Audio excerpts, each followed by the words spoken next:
very interesting conversation. Now, my mind went to tracking the money because it seems as though if you were doing it and now you have to be accountable in terms of what you do or what you be competitive in your marketplace, it becomes a very different program. Now, that speaks to the practitioners coming into the business.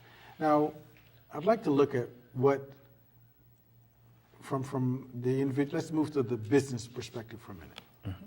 How does a individual in business with the difficult times we're dealing with nowadays, what can he or she look forward to in terms of tax relief? You, Bruce, I'll take you first. Well, I think, the first thing, the very first thing about doing your own business is to make sure you keep your records, you know. If you need to be able to prove that you had this particular write-off or you had this particular expense, and it's very difficult to run a business and come home at night and do the books. So you need to get yourself a good accountant. I have one sitting right to the right of me here. It's interesting I have one sitting right to the left of me. But it's record keeping is the main thing. Now, in terms of relief, I mean, we got the SBA, Small Business Administration.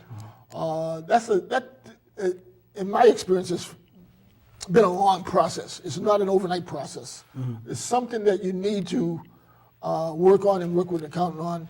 And you put in a business plan. There's money out there. There's money available. If the Obama administration is going to hold up to its promises, businesses, the small businesses are really the backbone of this country in terms of economics. There are more small businesses that create more jobs than large companies that send half their work overseas now. But there is money out there available, and you can check online for a lot of that stuff, or you can check with you. You're a person that is knowledgeable in that area, or either one of us. Yep. Okay. I would agree with everything you said. The first step really is being able to keep account of your records, being able to substantiate any deductions you can take as ordinary and necessary business expenses.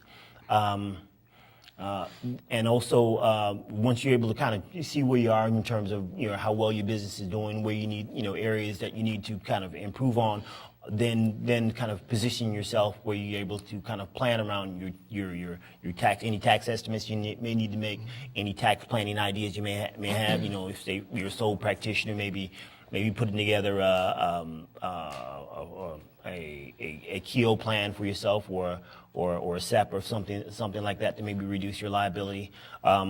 If you're in the planning stages, where you have a company you've been running as a sole practitioner, and you're thinking about making that next step to an LLC or an S corp or something, or some other kind of tax entity. Giving the using the proper accountants or lawyers in order to figure out what bets works for you and what would be the best move given your circumstances. Okay. We're gonna